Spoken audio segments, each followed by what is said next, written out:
충격적인 소식입니다. 석유 왕국 사우디아라비아의 10대 가문의 학생들이 대한민국에서 특별한 일을 경험합니다. 도대체 자원도 없고 한국 전쟁으로 폐허가 된 나라가 어떻게 이렇게 발전했죠? 황금빛 사막에서 온 14명의 미래 지도자들은 한국을 받아들이기로 결심합니다. 도대체 그들이 한국에서 발견한 것은 무엇이었을까요? 상상조차 못할 반전의 감동 드라마 지금 공개합니다. 그 전에 잠깐 1초면 누를 수 있는 좋아요 한 번만 눌러주시면 영상 제작에 큰 힘이 됩니다. 사우디아라비아의 수도 리야드, 황금빛 햇살이 쏟아지는 오후였습니다. 알마디 엘리트 아카데미의 넓은 회의실에 14명의 학생들이 모였죠. 이들은 각자 특별한 능력으로 학교에서 선발된 우등생들이었습니다. 교장 선생님이 무거운 표정으로 회의실에 들어서며 말씀하셨어요. 여러분, 오늘 특별한 소식을 전해드리려 합니다. 우리 학교의 자랑인 여러분들이 한국으로 특별 연수를 떠나게 되었습니다. 교실 안에 잠시 정적이 흘렀습니다. 얼마 전까지만 해도 교과서에서나 배웠던 나라였으니까요. 그러나 곧 작은 소음이 일어났고 호기심 어린 눈빛들이 서로를 바라보았죠. 한국이요? 그곳이 왜 중요한 거죠? 카리마가 손을 들고 물었어요. 교장 선생님은 미소를 지으며 대답하셨습니다. 좋은 질문이에요. 50년 전 한국은 전쟁으로 폐허가 된 가난한 나라였습니다. 그런데 지금은 세계 10손가락 안에 드는 경제 강국이 되었죠.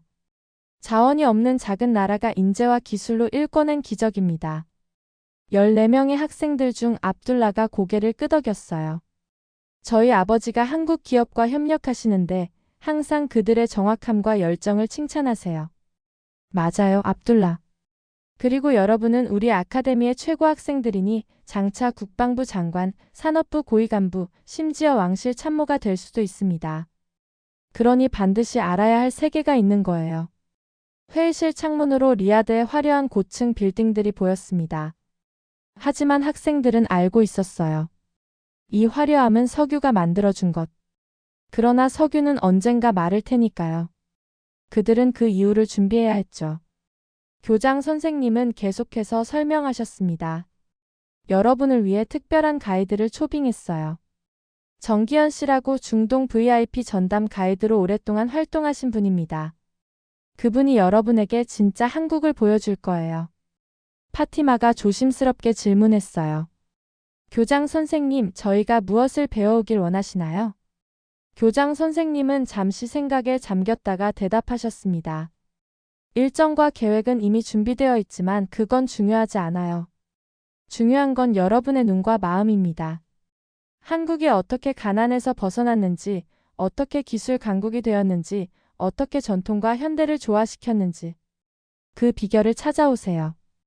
그리고 교장 선생님은 목소리를 낮추며 말씀하셨어요. 여러분은 이미 알고 있을 겁니다. 우리 국가는 변화하고 있어요. 비전 2030이라는 원대한 계획 속에서 우리는 새로운 미래를 준비하고 있죠. 여러분이 그 주역이 될 겁니다. 학생들의 표정이 달라졌습니다. 단순한 해외 연수가 아니라 국가의 미래를 위한 중요한 임무라는 것을 깨달은 거였죠. 고개를 끄덕이는 학생들을 바라보며 교장 선생님은 말씀을 마무리하셨어요. 오늘 저녁까지 준비하세요. 내일 아침 여러분의 새로운 여정이 시작됩니다. 학생들이 회의실을 나서며 아마드는 친구 하산에게 속삭였습니다. 정말 기대되는데. 한국이 어떤 나라인지 궁금해. 하산은 미소를 지으며 대답했어요. 나도 그래. 우리가 배울 것이 정말 많을 거야. 낯선 나라로의 여정을 앞둔 그들의 가슴에는 설렘과 기대가 가득했습니다. 아직은 모르겠지만 이 여행이 그들의 미래를 그리고 어쩌면 사우디아라비아의 미래를 바꿀지도 모른다는 예감이 있었죠. 인천국제공항의 거대한 유리문이 열리고 14명의 사우디 학생들이 하얀 토브와 댄디한 자켓을 걸친 채 도착했습니다. 눈앞에 펼쳐진 광경에 그들의 눈이 휘둥그레졌어요. 높은 천장, 현대적인 디자인, 그리고 모든 것이 물 흐르듯 자연스럽게 움직이는 공항의 모습이었죠. 와, 이게 정말 공항인가요? 라일라가 놀란 표정으로 말했습니다. 우리나라 공항보다 더 깔끔하고 체계적인 것 같아요. 그들을 맞이한 정기현은 미소를 지으며 응답했어요. 인천공항은 세계 최고의 공항 중 하나로 평가받고 있습니다. 특히 효율성과 편의성으로 유명하죠. 제 이름은 정기현입니다. 앞으로 열흘 동안 여러분과 함께하게 될 가이드입니다. 모두 환영합니다. 학생들은 서로 눈을 마주치며 미소를 지었죠. 아랍어로 속삭이는 소리도 들렸습니다. 생각보다 훨씬 현대적이야. 뉴욕이나 런던 공항보다 더 인상적인데? 정기현은 학생들을 인도하며 공항 시스템을 설명했어요. 여기서는 모든 것이 자동화되어 있습니다. 수화물 처리부터 출입국 심사까지 최신 기술로 운영되고 있죠. 특히 출입국 심사는 평균 12초면 완료됩니다. 아마드가 놀라운 표정으로 물었습니다. 12초요? 우리나라에서는 보통 30분은 기다려야 하는데. 효율성이 한국의 큰 장점 중 하나입니다. 정기현이 대답했어요. 시간을 중요하게 여기는 문화가 있거든요.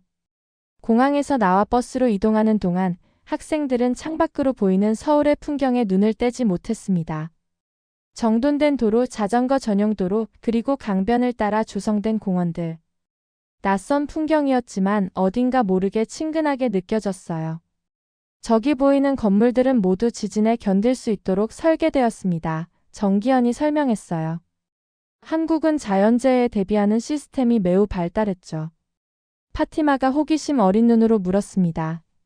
한국은 원래부터 이렇게 발전된 나라였나요? 정기현의 표정이 진지해졌어요. 전혀 그렇지 않습니다. 50년 전만 해도 한국은 세계에서 가장 가난한 나라 중 하나였어요. 한국 전쟁 이후 모든 것이 파괴되었고 사람들은 하루 한 끼도 제대로 먹기 힘들었죠. 버스 안이 조용해졌습니다. 학생들은 상상하기 어려웠을 테니까요.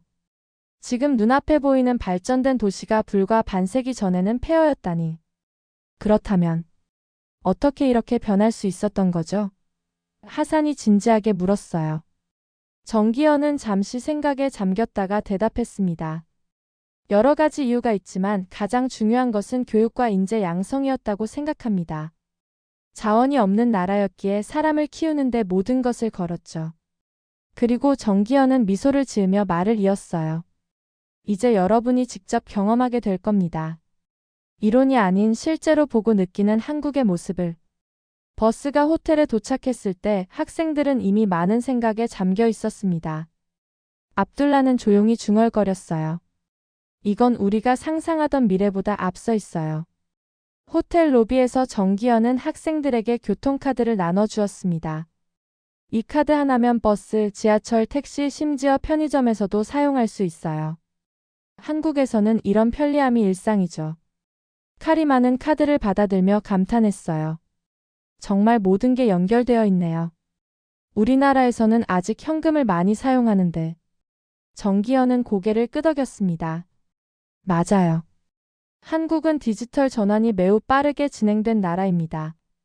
내일부터 본격적인 일정이 시작되는데 여러분이 한국의 다양한 모습을 경험하게 될 거예요. 학생들은 각자의 방으로 향하며 오늘의 첫인상을 나누었습니다. 그들의 눈에 비친 한국은 단순한 선진국이 아니었어요. 그것은 그들이 꿈꾸던 미래의 모습, 어쩌면 사우디아라비아가 나아가야 할 방향을 보여주는 거울 같았죠. 그날 밤 호텔 창문으로 서울의 불빛을 바라보며 아마드는 일기장에 적었습니다. 오늘 우리는 미래를 만났다. 그리고 그 미래는 생각보다 가까이 있었다. 아침 햇살이 서울의 고층 빌딩 사이로 쏟아지는 8시, 학생들은 이미 호텔 로비에 모여 있었습니다. 정기현은 오늘의 일정을 설명했어요. 오늘은 한국의 과거와 현재를 함께 볼 수 있는 날입니다. 먼저 경복궁을 방문하고 오후에는 청계천을 걸어볼 거예요. 버스에 오르며 라일라가 물었습니다. 경복궁이 뭔가요?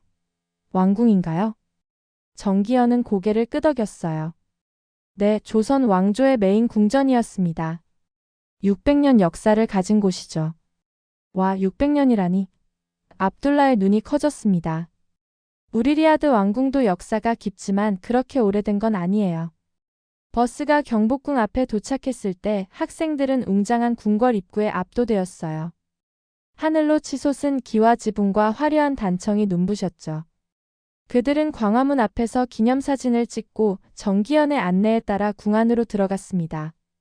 이 궁궐은 1592년에 지어졌지만 여러 번 파괴되고 재건되었어요. 정기현이 설명했습니다. 특히 일본 식민지 시절에 많은 부분이 훼손되었죠. 지금 보시는 건물들은 원래의 설계대로 복원된 것입니다. 학생들은 경회로 연못 주변을 천천히 걸었어요. 파티마가 물었습니다. 이렇게 아름다운 궁궐을 왜 파괴했던 거죠? 정기현의 표정이 잠시 어두워졌어요. 역사적으로 한국은 많은 침략을 받았습니다. 지리적으로 강대국들 사이에 끼어 있었기 때문이죠. 그럼에도 불구하고 한국인들은 자신의 문화와 정체성을 지키려 노력했습니다. 아마드가 고개를 끄덕였어요. 그런 역경 속에서도 이런 문화유산을 지켜왔다니 정말 대단하네요. 정기현은 미소를 지었습니다. 그게 바로 한국의 자존심입니다. 어떤 상황에서도 우리의 것을 지키려는 의지요. 경복궁 내부를 돌아보며 학생들은 한국의 전통 건축미에 감탄했어요. 하산이 말했습니다. 건물들이 자연과 조화를 이루고 있어요. 우리 사우디 건축과는 다르지만 같은 철학이 느껴집니다. 점심 식사 후 그들은 청계천으로 향했어요. 정기현이 설명했습니다. 청계천은 서울의 심장부를 가로지르는 하천이에요. 하지만 50년 전에는 이곳이 고가도로로 덮여 있었습니다. 도시화와 산업화 과정에서 하천이 오염되고 결국 콘크리트로 덮어버린 거죠. 카리마가 놀란 표정으로 물었어요. 그런데 지금은 이렇게 아름다운 하천이네요. 어떻게 된 거죠? 2003년 서울시는 고가도로를 철거하고 하천을 복원하는 대규모 프로젝트를 시작했어요. 정기현이 대답했습니다. 많은 사람들이 반대했지만 결과적으로 이 프로젝트는 서울을 더 아름답고 살기 좋은 도시로 변화시켰습니다. 학생들은 청계천을 따라 걸으며 물고기가 헤엄치는 맑은 물과 양쪽에 조성된 공원을 보았어요. 도심 속 자연의 모습에 그들은 감탄했습니다. 이건 정말 신기해요. 라일라가 말했어요. 도시 한가운데 이런 자연 공간이 있다니. 정기현이 설명을 이어갔습니다. 청계천 복원은 단순한 환경 프로젝트가 아니었어요. 이것은 도시의 정체성을 되찾는 과정이었죠. 빠른 발전만을 쫓다가 잃어버린 것들을 다시 찾아가는. 압둘라가 잠시 생각에 잠겼다가 물었어요. 우리도 이런 식의 도시를 만들 수 있을까요? 리야드에도 예전에 와디건천가 많았는데 지금은 대부분 개발되어 버렸어요. 정기현은 미소를 지으며 대답했습니다. 물론입니다. 의지만 있다면 불가능한 건 없어요. 한국도 처음에는 경제 발전이 최우선이었지만 점차 삶의 질과 환경의 중요성을 깨달았죠. 청계천 산책을 마치고 카페에 앉았을 때 학생들은 많은 생각에 잠겨 있었어요. 하산이 조용히 말했습니다. 오늘 본 것들이 단순한 관광지가 아니라는 느낌이 들어요. 여기에는 한국인들의 철학과 가치관이 담겨 있는 것 같아요. 정기현은 고개를 끄덕였어요. 맞습니다. 경복궁은 한국의 역사적 자존심을, 청계천은 미래를 향한 비전을 보여주는 곳이죠. 전통과 현대의 조화, 그것이 한국의 강점입니다. 카페 창문 너머로 서울의 고층 빌딩과 그 사이로 흐르는 청계천이 보였습니다. 아마드는 조용히 생각했어요. 우리 사우디도 이런 도시를 만들 수 있을까? 석유가 아닌 사람과 문화가 중심이 되는 도시를. 그날 저녁 호텔로 돌아가는 버스 안에서 학생들은 오늘 본 것들에 대해 열띤 토론을 벌였습니다. 그들의 눈에 비친 한국은 더 이상 단순한 경제 강국이 아니었어요. 그것은 역사와 전통을 지키면서도 미래를 향해 나아가는 균형 잡힌 나라였죠. 정기현은 그들의 토론을 들으며 미소를 지었습니다. 이것이 바로 그가 원했던 것이었으니까요. 단순한 감탄을 넘어 사우디의 미래를 위한 상상이 시작된 것이었습니다. 다음 날 아침 서울 외곽에 위치한 스마트팜으로 향하는 버스 안에서 정기현이 오늘의 일정을 설명했습니다. 오늘은 한국의 농업 기술을 볼 수 있는 곳으로 가볼게요. 한국은 국토의 70%가 산지라 농사짓기 어려운 환경이지만 기술로 이를 극복했습니다. 압둘라가 고개를 갸웃거리며 물었어요. 농업이요? 사우디도 농업에 도전하고 있지만 물 부족으로 어려움이 많아요. 한국은 어떻게 해결했나요? 정기현은 미소를 지으며 대답했습니다. 곧 직접 보시게 될 거예요. 한국의 스마트팜은 단순한 농장이 아니라 첨단 기술의 집합체라고 할 수 있죠. 스마트팜에 도착하자 유리온실 건물이 눈앞에 펼쳐졌어요. 입구에서 그들을 맞이한 연구원 김민수는 방문객용 가운을 나눠주며 설명했습니다. 여기는 완전 통제된 환경에서 작물을 재배하는 수직형 스마트팜입니다. 물 사용량을 90%까지 줄이면서도 최대 생산량을 달성하고 있죠. 학생들은 놀란 표정으로 서로를 바라보았어요. 특히 사우디에서 물은 가장 소중한 자원이니까요. 실내로 들어서자 층층이 쌓인 재배 선반에서 딸기가 자라고 있었습니다. 붉은 과일이 초록 잎 사이로 쏟아질 듯 달려 있었죠. 카리마가 감탄했어요. 이런 곳에서 딸기가 자란다니 믿을 수 없어요. 김민수는 자랑스러움이 묻어나는 목소리로 설명했습니다. 이 시스템은 인공지능이 작물의 상태를 실시간으로 모니터링하며 최적의 환경을 유지해요. 온도, 습도, 이산화탄소 농도, 빛의 강도까지 모두 자동으로 조절됩니다. 하산이 궁금해하며 질문했어요. 그럼 사람이 하는 일은 뭔가요? 저희는 시스템을 감독하고 데이터를 분석합니다. 김민수가 대답했어요. 인공지능이 알려주는 정보를 바탕으로 재배 방식을 계속 개선하는 거죠. 모든 작물은 유전자 조작 없이 자연 그대로입니다. 다만 환경을 최적화할 뿐이에요. 학생들은 통제실로 안내되었습니다. 그곳에서는 여러 모니터가 농장 전체의 상태를 실시간으로 보여주고 있었어요. 정기현이 설명을 덧붙였습니다. 한국은 농업 대국은 아니지만 농업 기술만큼은 세계 최고 수준입니다. 적은 자원으로 최대의 효율을 내는 것이 목표죠. 파티마가 눈을 반짝이며 말했어요. 이걸 리아드 외곽에 적용하면 진짜 바뀔 수 있겠어요. 우리도 물을 아끼면서 식량을 생산할 수 있을 거예요. 그 말은 단순한 감탄이 아니었습니다. 그것은 정책적 상상이었죠. 파티마의 아버지는 사우디 농업부 고위 관리였고 그녀는 어릴 때부터 식량 안보의 중요성을 배워왔었으니까요. 김민수는 학생들을 품종 개발실로 안내했어요. 여기서는 다양한 환경에 적응할 수 있는 작물을 연구합니다. 특히 염분이 높은 토양이나 건조한 기후에서도 잘 자라는 품종을 개발하고 있죠. 압둘라의 눈이 커졌습니다. 그건 사우디에 정말 필요한 연구네요. 우리나라 토양은 염분이 많아서 농사 짓기 어렵거든요. 김민수는 고개를 끄덕였어요. 네, 이미 중동 국가들과 협력 프로젝트를 진행 중입니다. 기술 공유를 통해 함께 발전하는 것이 목표죠. 학생들은 마지막으로 수학 체험을 했습니다. 장갑을 끼고 직접 딸기를 따는 과정이었죠. 새빨간 딸기를 손에 쥐며 아마드가 말했어요. 이게 정말 한국에서 자란 딸기인가요? 너무 달콤하고 맛있어요. 김민수는 웃으며 대답했습니다. 네, 100% 한국산입니다. 그것도 서울 한복판에서 자란 거죠. 견학을 마치고 나오는 길에 학생들은 스마트팜의 외관을 다시 한번 바라보았어요. 라일라가 감탄했습니다. 이건 그냥 농장이 아니라 농업의 미래네요. 버스로 돌아가는 길에 학생들 사이에서 열띤 토론이 이어졌습니다. 아마드가 말했어요. 사실 사우디도 이런 시설을 만들 자금은 충분해요. 문제는 기술과 노하우죠. 하산이 고개를 끄덕였습니다.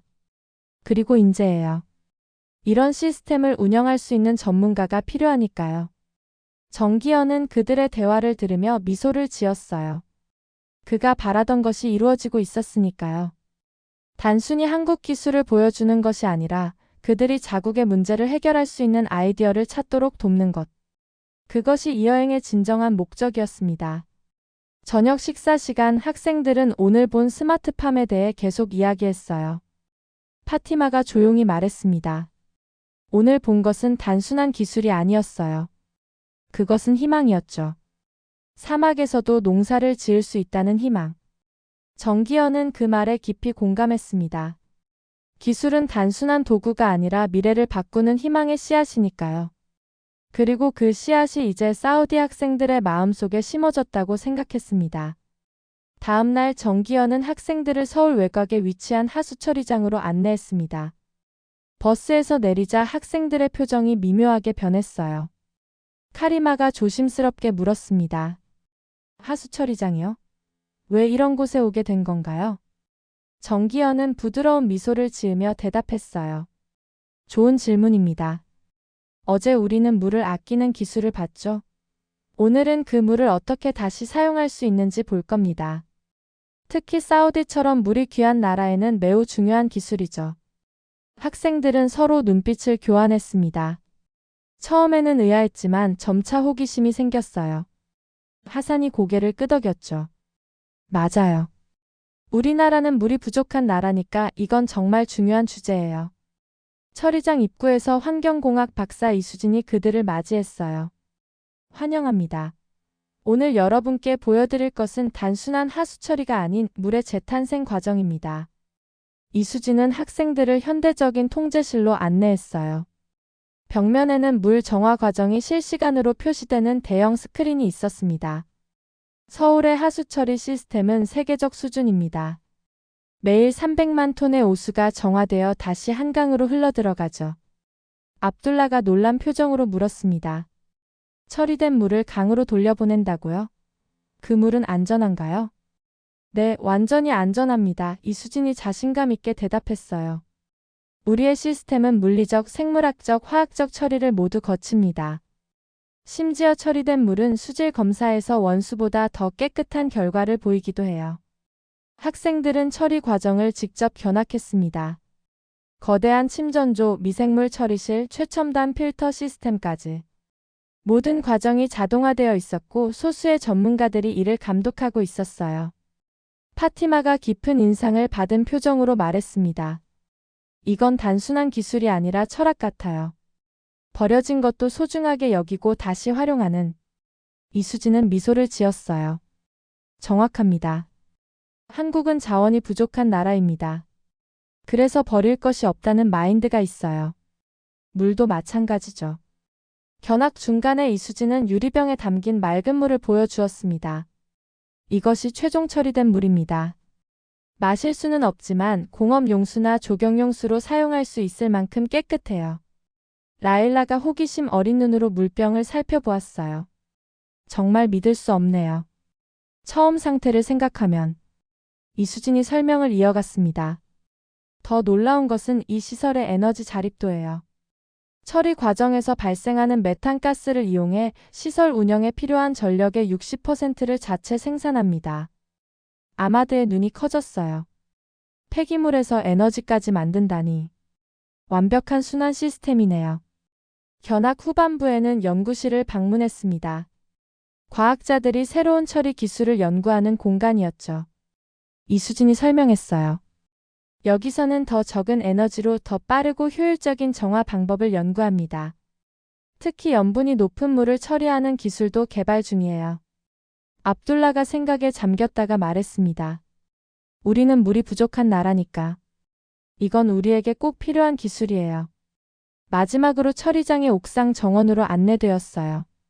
그곳에서는 처리된 물로 키우는 다양한 식물들을 볼 수 있었습니다. 도시 한가운데 있는 작은 오아시스 같았죠. 이수진이 설명했어요. 이곳은 단순한 정화시설이 아니라 생태계의 일부로 기능합니다. 처리 과정에서 발생하는 부산물도 최대한 활용하고 시설 자체가 도시 환경에 기여하도록 설계했죠. 하산이 감탄했습니다. 이건 그냥 기술이 아니라 철학이에요. 버려진 것에서 가치를 찾아내는. 정기현은 미소를 지으며 설명했어요. 한국이 짧은 시간에 발전할 수 있었던 비결 중 하나는 바로 그거예요. 한정된 자원을 최대한 활용하는 지혜. 그것이 한국 발전의 핵심이었습니다. 견학을 마치고 나오는 길에 파티마가 조용히 말했어요. 물을 다루는 방식을 보면 그 나라의 철학을 알 수 있다고 하던데. 한국은 정말 자원을 소중히 여기는 나라인 것 같아요. 버스로 돌아가는 길에 학생들은 조용히 생각에 잠겼습니다. 오늘 본 것은 단순한 시설이 아니었어요. 그것은 국가가 자원을 바라보는 관점, 미래를 위한 투자, 그리고 다음 세대를 생각하는 마음이 담긴 시스템이었죠. 카리마가 창밖을 바라보며 말했습니다. 이런 시스템을 만드는 건 돈의 문제가 아니라 의지의 문제인 것 같아요. 우리도 할 수 있을 거예요. 정기현은 그 말에 깊이 공감했어요.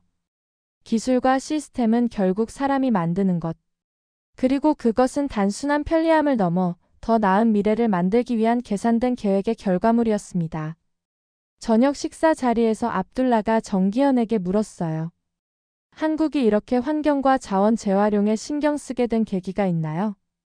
정기현은 잠시 생각에 잠겼다가 대답했습니다. 필요가 발명의 어머니라는 말이 있죠. 한국은 자원이 부족했기에 있는 것을 최대한 활용하는 방법을 찾아야 했어요.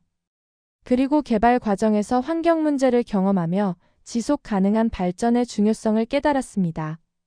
학생들은 고개를 끄덕였어요. 그들도 알고 있었습니다. 사우디아라비아도 언젠가는 석유 이후의 시대를 준비해야 한다는 것을. 그리고 오늘 본 것처럼 그것은 단순한 기술의 문제가 아니라 사회 전체의 철학과 태도의 문제라는 것을. 정기현은 그들의 표정에서 무언가 변화가 일어나고 있음을 느꼈습니다. 그것은 단순한 감탄을 넘어 자국의 미래를 위한 깊은 고민으로 이어지고 있었어요. 바로 그것이 이 여행의 진정한 목적이었죠. 다음 날은 학생들에게 조금 특별한 일정이 준비되어 있었습니다. 정기현이 호텔 로비에서 모두를 맞이하며 밝게 말했어요. 오늘은 지금까지와 조금 다른 곳을 방문할 예정입니다. 바로 한국의 대표적인 놀이공원 에버랜드예요. 학생들의 표정이 밝아졌습니다. 지금까지 진지한 견학이 계속되었으니 조금 가벼운 일정이 반가웠을 테니까요. 라일라가 즐거운 표정으로 물었어요.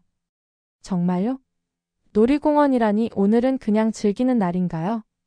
정기현은 미소를 지으며 대답했습니다. 물론 즐길 수 있어요. 하지만 동시에 한국 사회의 또 다른 측면을 볼 수 있는 기회이기도 합니다. 어떤 나라든 일하는 모습만으로는 완전히 이해할 수 없죠. 여가를 즐기는 방식도 그 나라의 문화와 가치관을 보여주니까요. 버스에 오르며 아마드가 궁금해했어요. 사우디에도 놀이공원이 있지만 한국의 놀이공원은 어떤 특징이 있나요? 정기현이 설명했습니다. 한국의 놀이공원은 단순한 오락시설을 넘어 문화공간의 역할을 합니다. 가족 단위 방문객이 많고 계절별 축제와 문화행사가 열리죠. 에버랜드의 경우 놀이기구뿐 아니라 동물원과 식물원도 갖추고 있어요. 1시간 반 정도 버스를 타고 에버랜드에 도착했습니다. 입구에서부터 화려한 꽃으로 장식된 정원이 방문객들을 맞이했어요. 압둘라가 주변을 둘러보며 감탄했습니다. 와, 정말 아름답네요. 놀이공원인데 이렇게 자연이 살아있다니. 공원 안으로 들어서자 다양한 테마 구역이 펼쳐졌어요.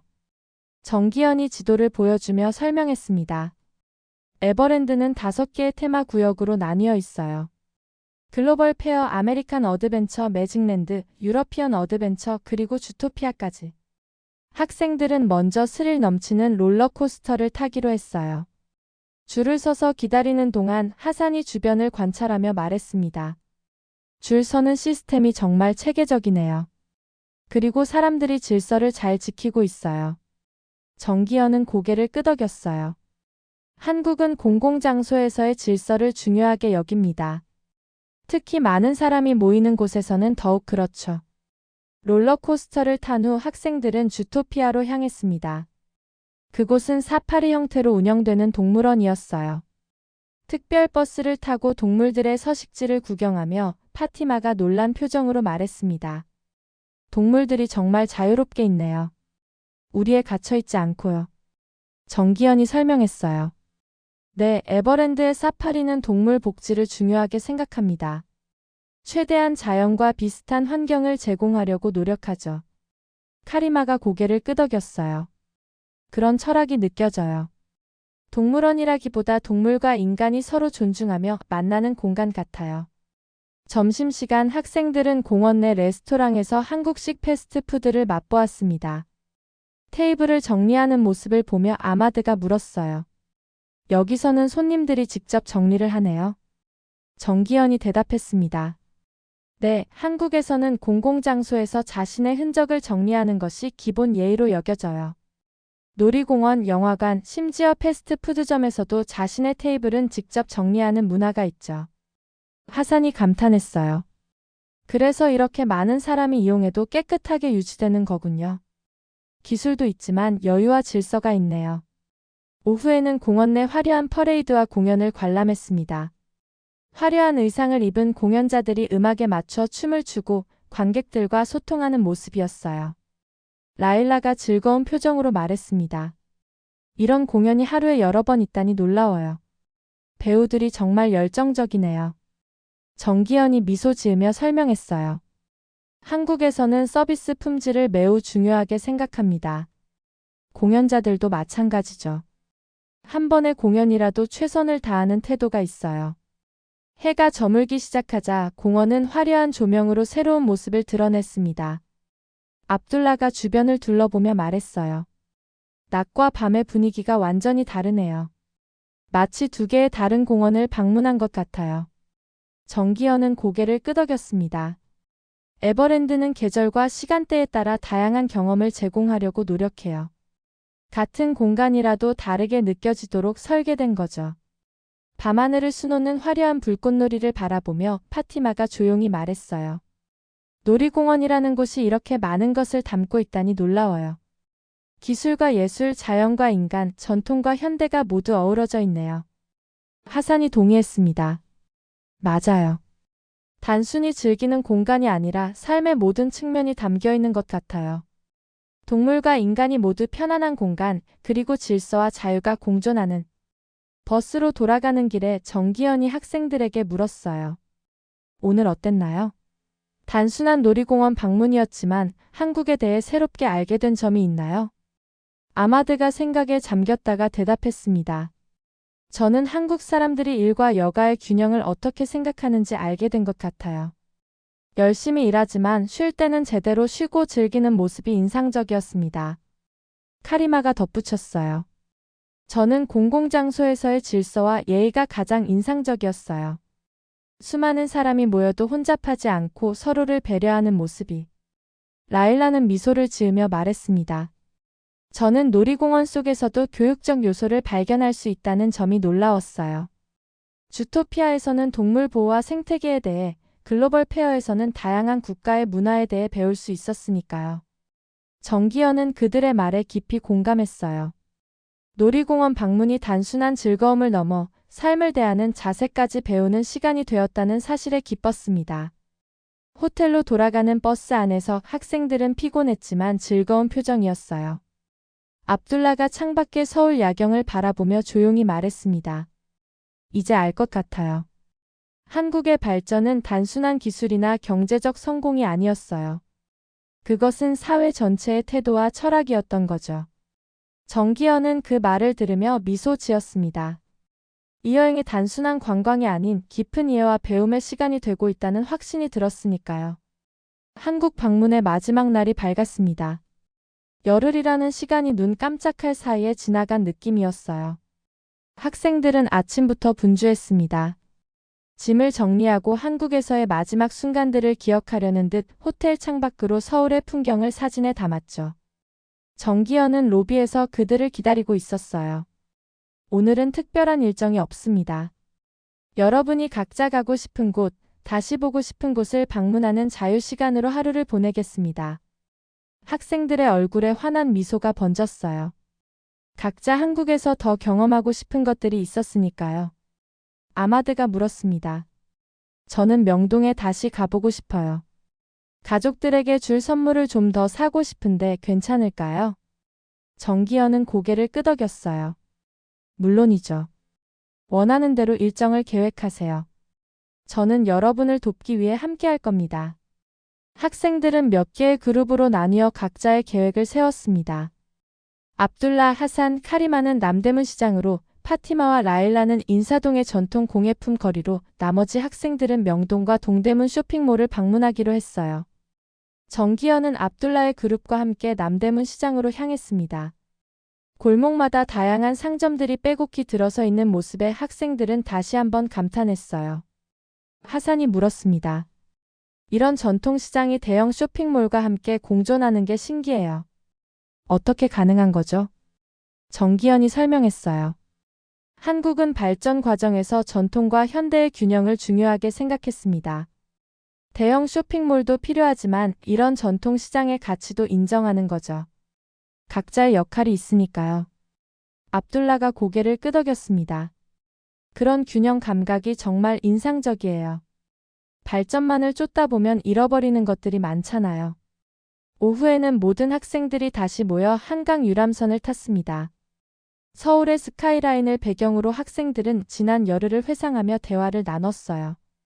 라일라가 말했습니다. 정말 짧은 시간이었는데 배운 것이 너무 많아요.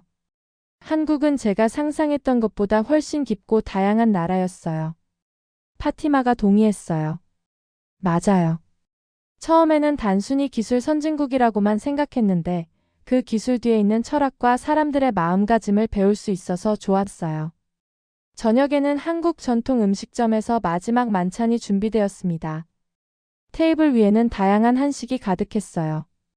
정기현이 학생들에게 말했습니다. 한국 음식은 약식 동원이라는 철학을 가지고 있어요. 음식과 약은 근원이 같다는 뜻입니다. 건강을 생각하는 마음이 음식에도 담겨 있는 거죠. 식사를 즐기며 학생들은 한국에서의 경험에 대해 이야기를 나눴습니다. 웃음소리가 끊이지 않았고 때로는 진지한 대화도 오갔어요. 그들에게 한국은 이제 단순한 외국이 아닌 많은 것을 배우고 느낀 특별한 장소가 되었습니다.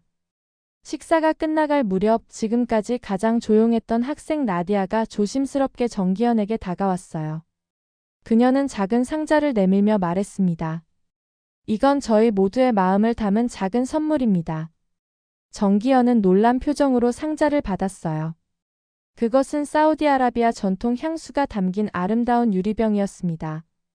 향수병 옆에는 편지가 있었죠. 나디아가 부끄러운 듯 말했어요. 저희 모두의 마음을 담았습니다. 읽어주세요. 정기현은 천천히 편지를 펼쳤습니다. 그 안에는 아랍어와 영어로 메시지가 적혀 있었어요. 정기현 선생님께. 당신이 보여준 한국은 기술보다 사람의 온기가 있었습니다. 우리는 그 온기를 가지고 돌아갑니다. 한국에서 보낸 시간은 단순한 연수가 아닌 우리의 시선을 바꾸는 여정이었습니다. 이 향수처럼 한국의 기억은 오랫동안 우리 마음속의 향기로 남을 것입니다. 언젠가 우리가 사우디아라비아의 미래를 만들 때 이 향기는 우리에게 영감을 줄 것입니다. 편지 끝에는 모든 학생들의 서명이 있었습니다. 정기현의 눈시울이 붉어졌어요. 이 여행이 단순한 관광이 아니라 사우디 미래의 의사결정에 들어갈 기억의 뿌리가 되었음을 확인하는 순간이었습니다. 정기현은 감사의 마음을 담아 말했어요. 제가 여러분에게 한국을 보여드렸다면 여러분은 저에게 새로운 시선으로 한국을 바라볼 수 있게 해주셨습니다. 이것은 끝이 아닌 시작입니다. 여러분이 돌아가서 펼칠 미래가 더 기대되는군요. 분위기가 감상적으로 변하자 아마드가 밝게 말했습니다. 이렇게 헤어지는 게 아니에요. 언젠가 우리가 사우디아라비아에서 선생님을 초대할 거예요. 그때는 우리가 한국에서 배운 것들을 어떻게 적용했는지 보여드릴게요. 모두가 웃으며 동의했어요. 마지막 밤이었지만 그들의 마음속에는 이별보다 미래에 대한 기대가 더 컸습니다. 호텔로 돌아가는 길에 하산이 정기현에게 물었어요. 한국이 이렇게 발전하는데 가장 중요했던 것은 무엇이라고 생각하세요? 정기현은 잠시 생각에 잠겼다가 대답했습니다. 어려운 질문이네요. 여러 요소가 있겠지만 저는 함께 나아가는 마음이 아닐까 생각해요. 개인의 성공보다 모두가 함께 발전하는 것을 중요하게 여기는 문화가 있었기에 가능했던 것 같습니다. 학생들은 조용히 그 말을 새겼어요. 그들의 눈에는 무언가 결심한 듯한 빛이 있었습니다. 이 여행에서 본 것들을 단순한 기억으로 남기지 않겠다는 약속 같은 것이었죠. 호텔 로비에 도착해서 정기현은 마지막으로 학생들에게 말했습니다. 내일 아침 일찍 공항으로 출발합니다. 모두 좋은 꿈 꾸세요. 학생들은 각자의 방으로 향했지만 이미 그들의 마음은 사우디아라비아의 미래로 향하고 있었어요. 한국에서 본 것들을 어떻게 자국에 적용할 수 있을지 그 상상으로 가득 찬 밤이었습니다. 이른 아침 인천국제공항의 출국장은 조용했습니다. 14명의 사우디 학생들이 정기현과 함께 출국 수속을 밟고 있었어요. 지난 열흘 동안의 추억이 마음속에 가득한 시간이었죠. 압둘라가 창밖을 바라보며 말했습니다. 날씨까지 좋네요. 한국이 우리를 보내기 아쉬운가 봐요. 정기현은 미소를 지으며 고개를 끄덕였습니다. 맞아요. 오늘은 특별히 맑은 하늘이네요. 수속을 마친 학생들은 면세점에서 마지막 쇼핑을 하기로 했어요. 각자 가족과 친구들을 위한 선물을 고르는 동안 정기현은 그들을 지켜보았습니다. 열흘 전과 비교해 학생들의 표정과 태도가 달라져 있었어요. 더 깊은 생각과 자신감이 느껴졌죠. 저희가 많이 달라졌나요? 파티마가 정기현에게 다가와 물었습니다. 정기현은 고개를 끄덕였어요. 네, 많이 달라졌어요. 첫날에는 호기심 많은 관광객 같았지만 이제는 무언가 깊은 생각을 가진 사람들처럼 보입니다. 파티마가 미소 지었어요. 맞아요. 저희도 그렇게 느껴요. 한국은 저희에게 단순한 여행지가 아니었습니다. 마치 미래를 위한 학교 같았어요. 출국 시간이 가까워지자 학생들은 출국장 앞에 모였습니다. 정기현이 마지막 인사를 건넸어요. 여러분, 한국에서의 시간이 의미 있었길 바랍니다. 이 여행이 여러분의 미래에 작은 도움이 되었으면 좋겠습니다. 학생들은 진심 어린 감사의 말을 전했습니다. 하산이 말했어요. 정기현 선생님, 저희에게 단순한 관광이 아닌 배움의 기회를 주셔서 감사합니다. 절대 잊지 못할 거예요. 출국장으로 향하기 전 아마드가 잠시 창가로 걸어갔습니다. 그는 서울의 스카이라인을 바라보며 조용히 말했어요. 한국은 크지 않지만 크게 느껴지는 나라예요. 그 말은 단순한 소감이 아니었습니다. 그것은 깊은 통찰이었죠. 지도상으로는 작지만 그 영향력과 정신은 크게 느껴지는 나라. 한국에서 본 기술, 역사, 철학, 태도, 온기는 이제 단순한 인상이 아닌 사우디의 미래를 설계할 때 참고할 청사진이 되었습니다. 다른 학생들도 아마드의 말에 공감하며 고개를 끄덕였어요. 카리마가 덧붙였습니다. 선생님, 한국이 가르쳐준 가장 중요한 것은 가능성이었어요. 우리도 할 수 있다는 믿음을요. 출국장 입구에서 학생들은 정기현과 일일이 인사를 나눴습니다. 각자의 방식으로 감사를 표현했어요. 포옹하는 학생도 있었고 공손하게 악수하는 학생도 있었습니다.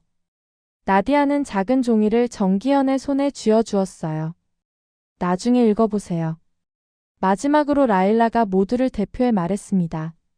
저희가 한국에서 배운 것은 단순한 기술이나 시스템이 아니었어요. 그것은 꿈을 현실로 만드는 방법이었습니다. 언젠가 사우디아라비아에서 선생님을 꼭 다시 만나고 싶어요. 그때는 저희가 한국에서 배운 것들을 어떻게 적용했는지 보여드릴게요. 정기현은 감동에 목이 메었지만 따뜻한 미소로 대답했습니다. 그날을 기대하고 있겠습니다. 여러분의 미래가 더 기대되는군요. 출국장으로 들어가는 학생들을 바라보며 정기현은 가슴이 뭉클해졌어요.